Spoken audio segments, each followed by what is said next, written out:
тақырыбы не үйрендім, не білдім деп аталады. Ал оқу мақсатымыз дауысты және дауыссыз дыбыстарды ажырату, сызба модель арқылы сөйлем құрау болып табылады. Алдымен балалар, сабағымызды бастамас бұрын барлығымызды жаттық шеңберіне шақырамыз.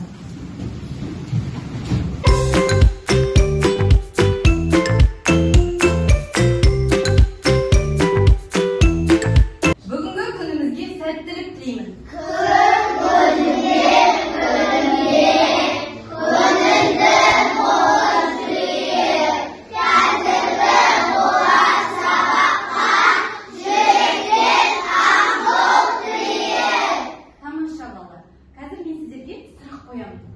Балалар, біздің пән бойынша ортақ тақырыбымыз қоршаған әлем деп аталады. Осы қоршаған әлемде біздер өмір сүреміз, солай ма? Және нелер тіршілік етеді? Дұрыс айтасыздар. Жануарлар, үй жануарлары және жабайы жануарлар болып бөлінеді. Енді осы үй жануарларының ішінде 4 түлік малымыз бар, солай ғой? Осы 4 түлік малымыздың соның ішінде қой және ешкі малының тілерсегінде болатын сүйек менің қолымда, қызыл дорбамда. Ол не сүйек деп ойлайсыңдар? Асық, дұрыс айтасыңдар. Ендеше балалар, осы асық бойынша біз топқа бөлінеміз.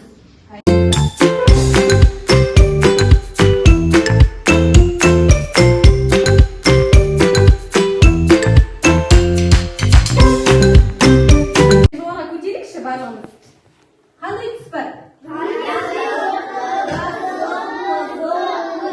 Дұрыс айтасыңдар балалар. Енді маған көк түсті асықтарымыз бірінші топқа барып жайғасамыз. Қызыл түстер екінші топқа барып отырамыз. Үшінші жасыл түстер үшінші топқа барып отырамыз.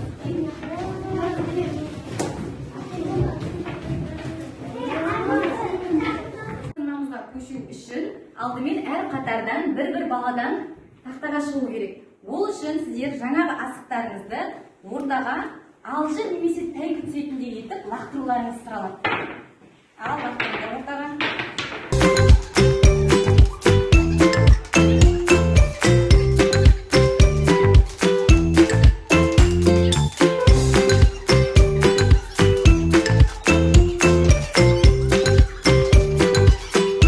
Балалар, мынау не?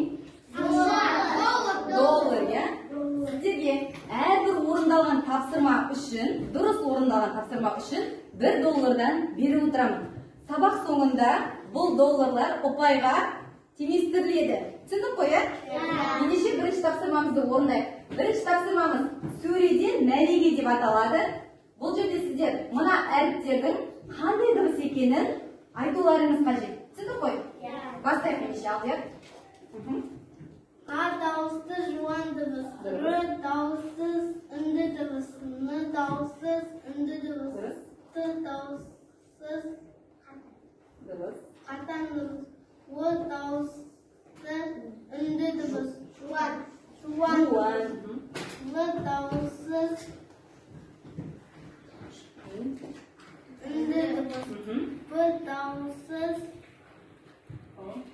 ұян дыбыс, Ә дауысты жіңішке дыбыс, М дауыссыз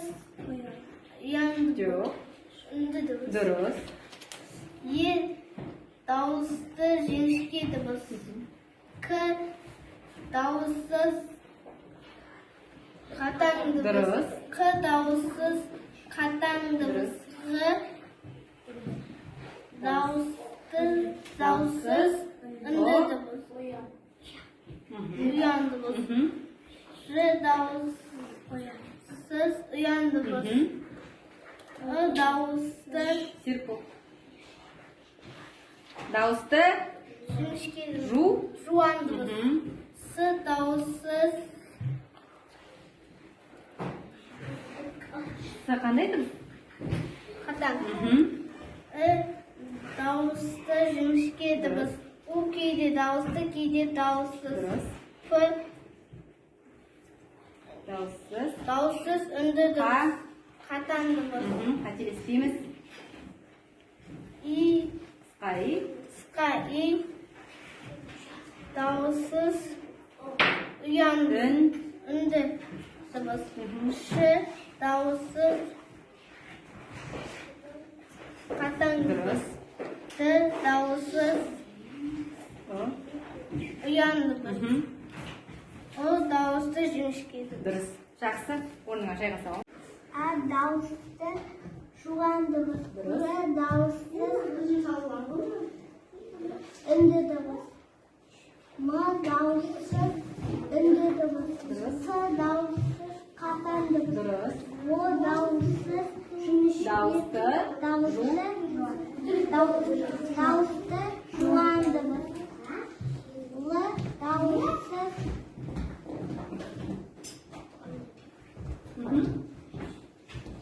дауыссыз үнді. иә Б дауыссыз ұяндыбыз. дұрыс Ә дауыссыз дауысты дауысты же жіңішке. дұрыс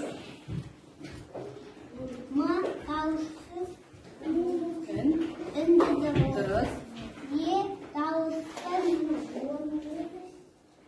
же жіңішкедібіз. дұрыс К дауыссыз қатандыбыз. Қ дауыссыз қатандыбыз. жарайсың енді көлікті серікболға бере ғой жарайсың отыра ғой Г ұяндыбыз. Ж ұяндыбыз.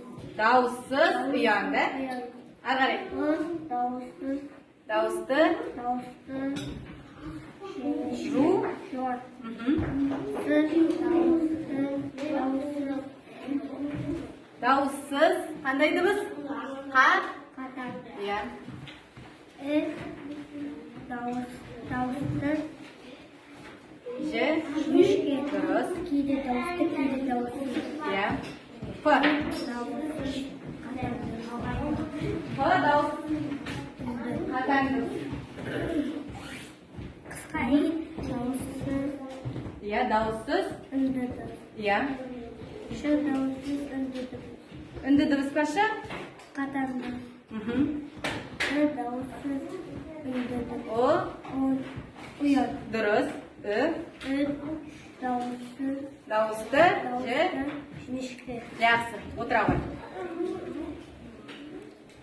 енді біз топтық жұмыс жасаймыз топтық жұмыс жасау үшін мен сіздерге әріп беремін әріп беремін және суреттер беремін егер де осы суреттердің ішінде мысалы бірінші топқа б әрпін беремін және суреттер беремін осы суреттердің ішінде б әрпі кездесетін болса жан жағына жазыстырамыз түсіндік қой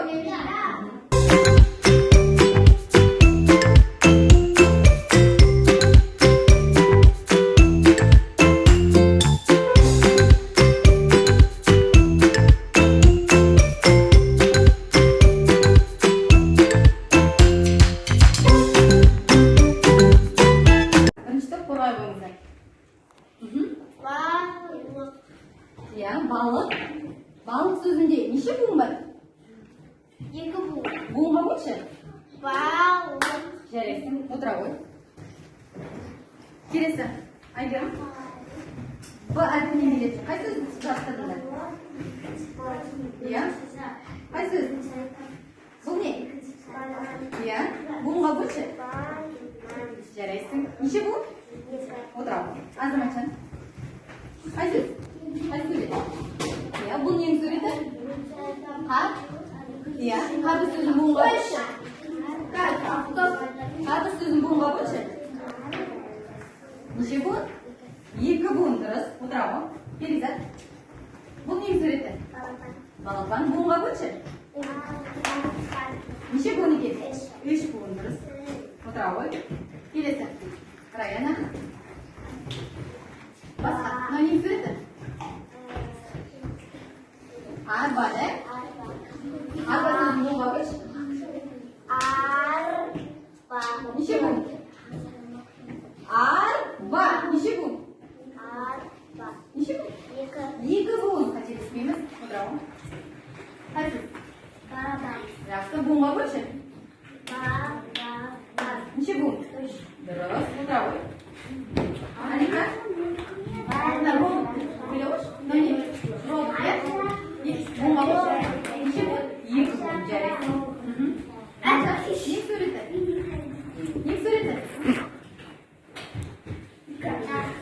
айтылған дейді. Ең суреті. Мына ең суреті. Ең суреті. Бота, да? Ботаны буынға бөлші. Неше буын? 2 буын. Міне қайтадан. Бота. Неше буын?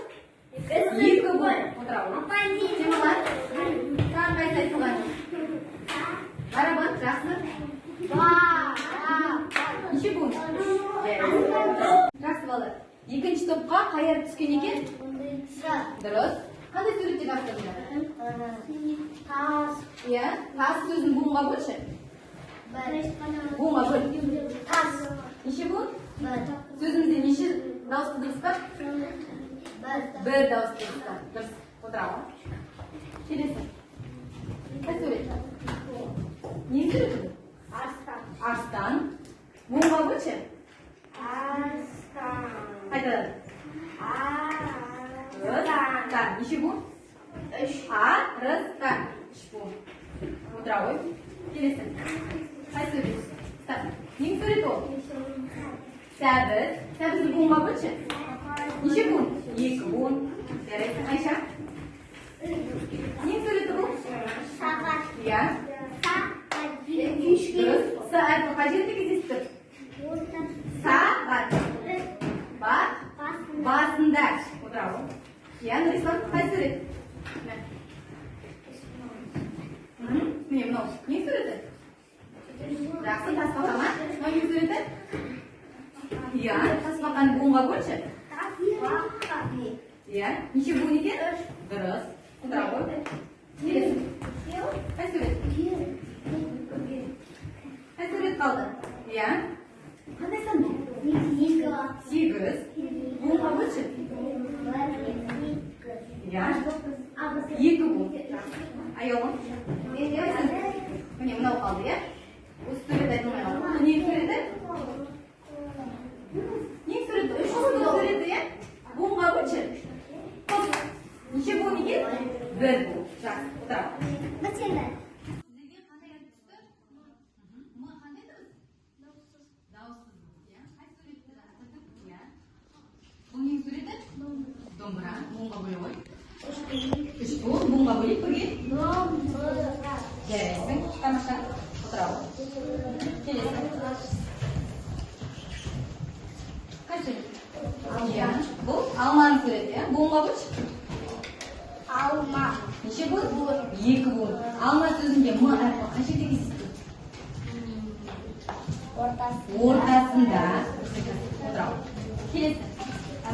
Қай сурет? Алмұрт. Жақсы. Буынға бөлші. Неше буын бар екен? 2 буын. Дұрыс айтасыз. Отыра ғой. Келесі. Маймыл. Жақсы. Маймылды буынға бөлші. 2 буын. Дұрыс айтасыз. Бара ғой. Келесі. Қай суретті бастырды?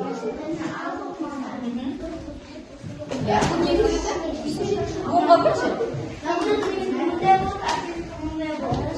Жарайды. Отыра ғой. Иә. Қала. Қандай айтады? Неше буын бар? Жарайды. Отыра ғой. Дұрыс. Буынға бөлінген? Келесі. Қай сурет қалды? Міне мына сурет.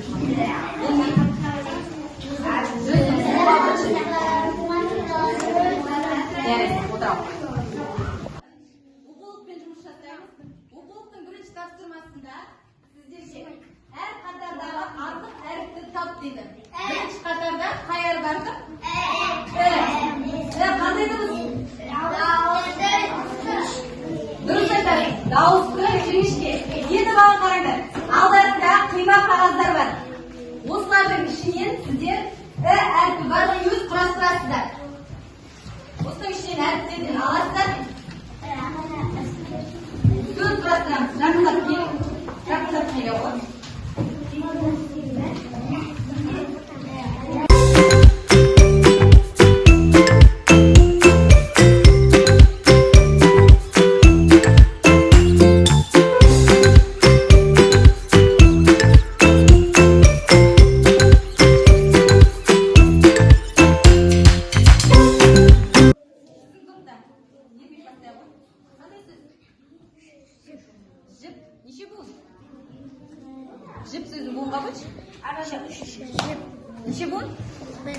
Әмірхан, қандай сөз қатыстырдың? Жеміс буынға бөлші. Неше буын екен? 2 буын.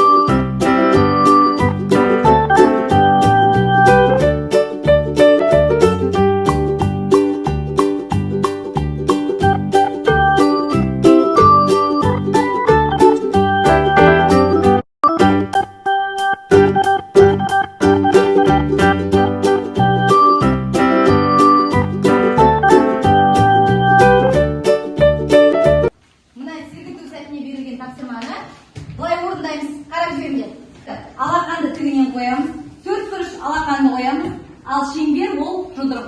Кезек-кезек жасап отырамыз. Түсіндік қой? Иә, ал бастаймыз.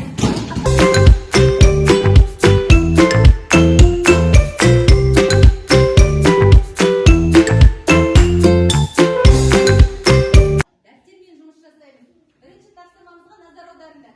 Дауысты және дауыссыз дыбыстарды тиісті түске бояуымыз қажет. Бізде дауысты дыбыстарды қандай түспен бояймыз? Қызыл. Ал дауыссыз дыбыстарды көк. Ендеше бастаймыз. Бастаңдар.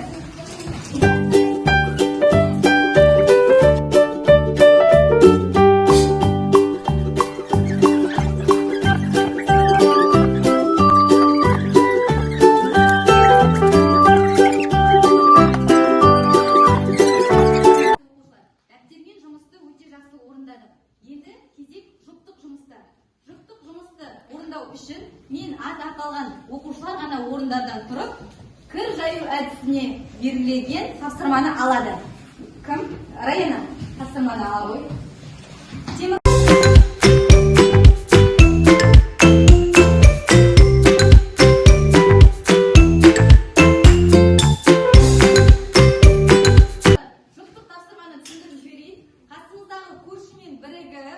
Мына жердегі сызба модельге назар аударамыз. Мына сызба, мысалы мынау 2 сөзден құралыпты, солай ғой? Сіздер 2 сөзден тұратын сөйлем құрайсыздар. Әрқайсыңызда әртүрлі болуы мүмкін. Біреуінде 3 сөз, біреуінде 4 сөз. Сол сызба бойынша сөйлем құрай қойыңыздар. Ал кеттік.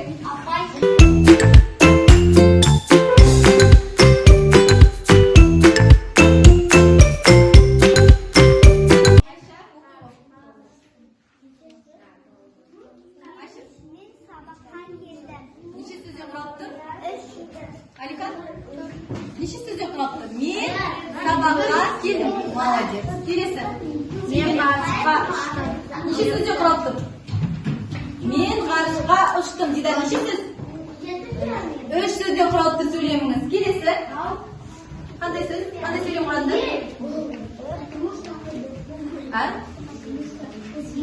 Мереке кезінде биледім дейді. Жақсы, неше сөзден құралыпты? Мереке кезінде биледім. Неше сөзден құралыпты? 3 сөзден құралыпты. Жақсы, тұрамын.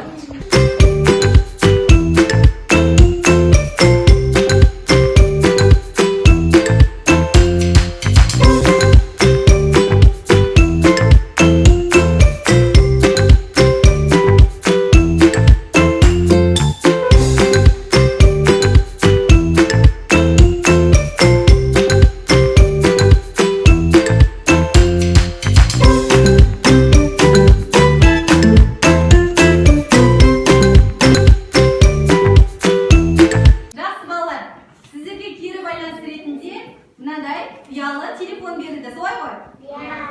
Осы ұялы телефонға өз есімдеріңізді жазасыз және бүгінгі білім қоржынымызға егер де сіз бүгінгі сабақ өте жақсы қатысқан болсаңдар, сабақты жақсы түсінген болсаңдар, көп қоржынға әкеліп саласыздар. Егер сабаққа түсінгенсіңдер, бірақ кішкене қиындықтар туындаған болса, жасыл қоржынға әкеліп саласыздар. Ал егер сізге сабақ қызықсыз болса, қызыл қоржынға әкеліп ұялы телефондарыңызды салсаңыздар Апай. болады.